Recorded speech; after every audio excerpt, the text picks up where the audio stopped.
What's going on, guys? Davis Hirsch here from Hirsch Power Garage. Welcome back to another video. Behind me, we have a friend's ND Mazda Miata, and today we're going to be installing the Goodwin Racing 421 catless headers. He does have the Super Q axle back on it, so it might sound a little bit different than if you were to just put the headers on, but without further ado, let's go ahead and get started. If your car does come equipped with this, we're going to have to remove this brace right here. Those are going to be two 14 millimeters. We're also going to remove these two 14s as well. And then we'll be able to get more access to the bolts for the header itself. If you have been driving the car before starting this mod, make sure to let these cool down. I just drove it for about half an hour from my friend's house, so I'm going to be stuck.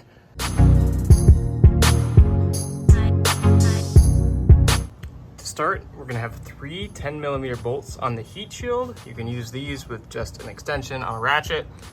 The third one right down there, I'd recommend using a short 10 mil on a 1/4 inch to get in there because there's not a ton of space. I want to put a voiceover here because I messed up. In the last clip I said to use a short 1/4 10, but I would recommend, if you have it, a ratcheting 10 millimeter wrench, because what happens is if you put a short 10 on a 1/4 on there, once the bolt starts to back out, the ratchet will also back out, and it'll back out to the point where, at least in my case, I couldn't reverse the ratchet to rethread it, but I also couldn't take the ratchet off the bolt, and it was just really annoying, so don't do the same thing I did. After you got the three header bolts removed, we're gonna go ahead and undo this clip right there that holds the coolant soft line, as well as the 10 mil bolt down there that holds the other coolant hard line. This will allow us to maneuver this out of the way to give us a bit more space to get this thing out of here.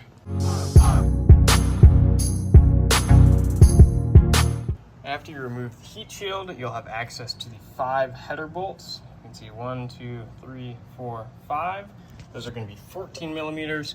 You might need a swivel socket for this one, but you will need deep sockets for all of them. Depending on how far it is in the future that you're watching this, I would highly recommend spraying some PB Blaster on the bolts underneath the car, as well as the header bolts up top before you do this job, a couple days beforehand, or even a couple minutes before you get started, because when these cars are inevitably a little bit rusty in the future, it'll save you a lot of time. But afterwards, we are going to go ahead and get a 12 millimeter socket to get the 9 bolts off of the under tray. This will be right below the oil pan, and then we're going to need a deep 14 millimeter socket to get this connection off, and we will not have to hold it on the back side with a wrench. Before we undo the bolts that connect it to the mid pipe, we're going to go ahead and undo these two 14 millimeters right here. This just acts as a kind of chassis stiffening brace, and we're also going to preferably undo the bolts to remove this bracket once you have the new header installed.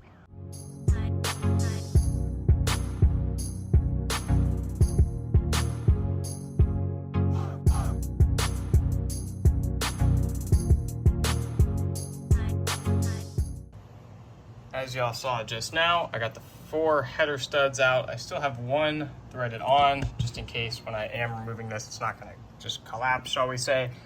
Up next, as you can see down there, if I zoom in, that tan clip on screen is going to be holding the O2 sensor to essentially a bracket.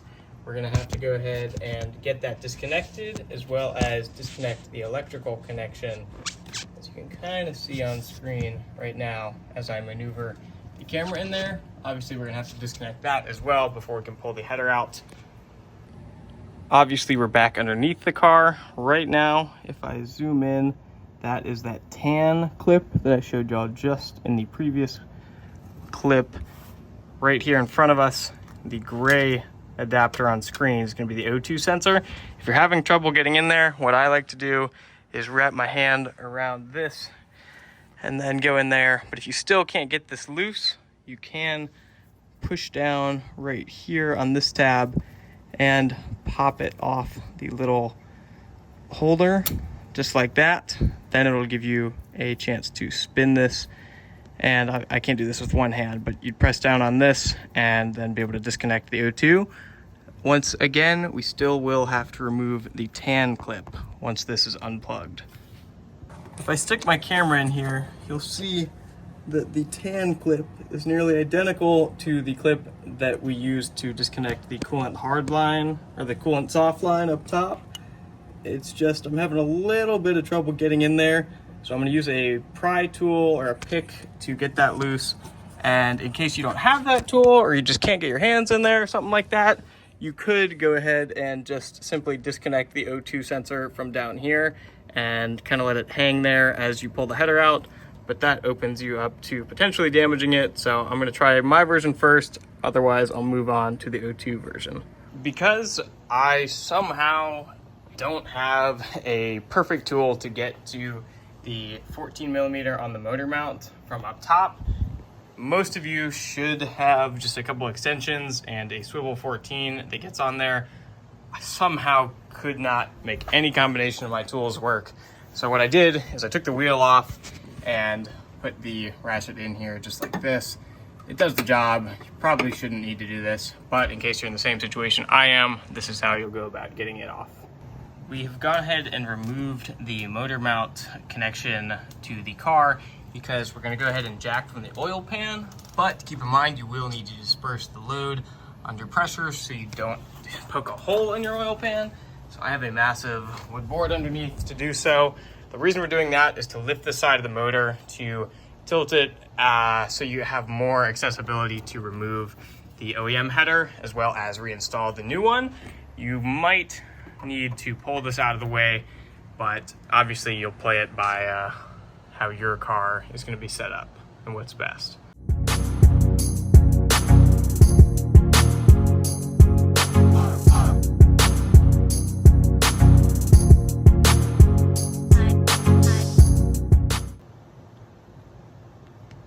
Before getting started with this install, everyone was telling us that we were going to have issues with the O2 sensors since we didn't have an aftermarket mid-pipe. It really didn't make any sense to me because we're only touching the upstream sensor, so why does that matter? If you're seeing this clip, I was correct and this doesn't matter, but essentially right now we're going to get an O2 sensor socket or either a 21 or 22 millimeter wrench. I don't exactly recall which one. And then we'll transfer the sensor to here. We're going to put some high temp anti-seize paste on the threads before we screw it in. Make sure to not actually touch the sensor itself. And then we're going to go ahead and get this installed.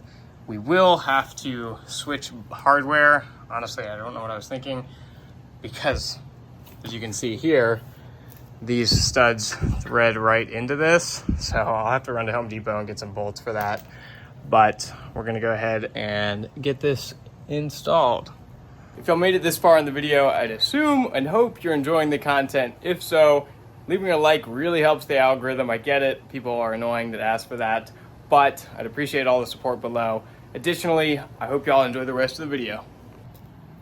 As I mentioned at the start of the video, this is the reason that you're gonna need to get a new set of bolts and potentially new gaskets, because this is how the OEM header is designed, with the stud, shall we say, welded into the back side of the flange itself.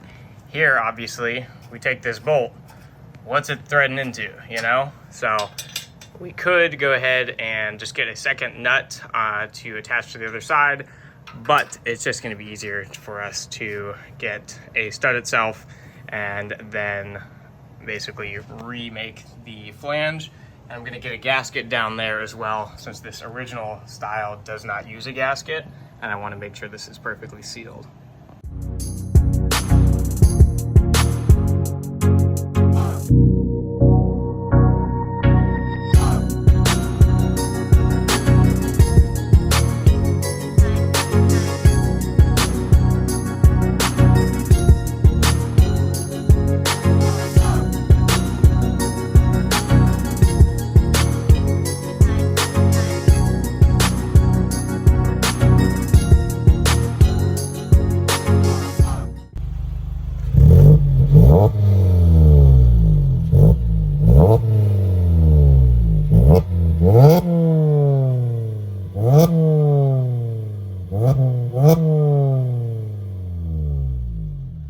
So before we start, I want to mention this is not my car, so I'm not going to be shifting it like we do in our Miata. I'm not going to wring the car out all the way.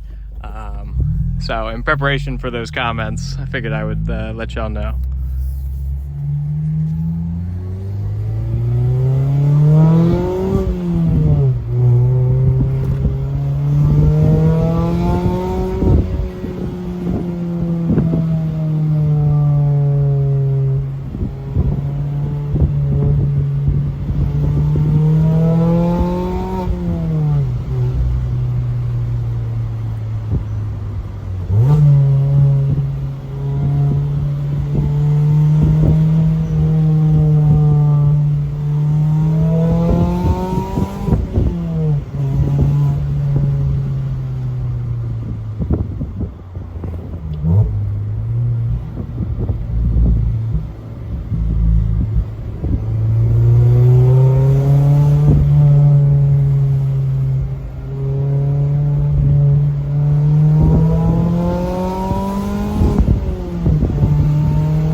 Shifting at about 4,000 or 5,000, so not red line, but not down low either.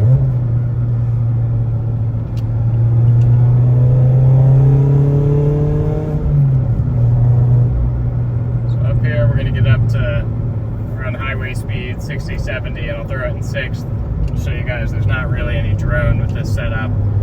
If you do want to hear kind of a louder setup than this, we were running the Invidia N1 Catback on our ND, which is now turboed. If you want to watch that series, that's linked in the description as well. But like I said, if you want to hear a louder setup than this, I'll have some exhaust clips in the description of the ND1 Catback with the catless header. Oh, Ferrari F12, Ferrari California.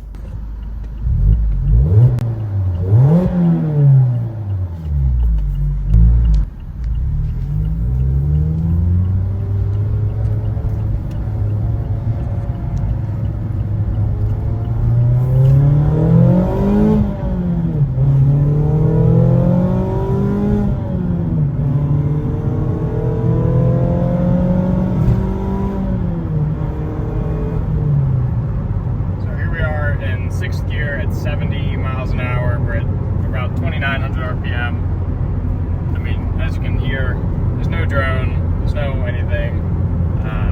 This is kind of the perfect balance between, some people would say too quiet, some people, meaning me, with just an axle back.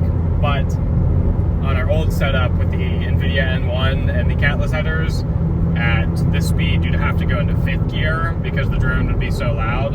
So this is for kind of if you want to balance between the two. So here's some more downshifts.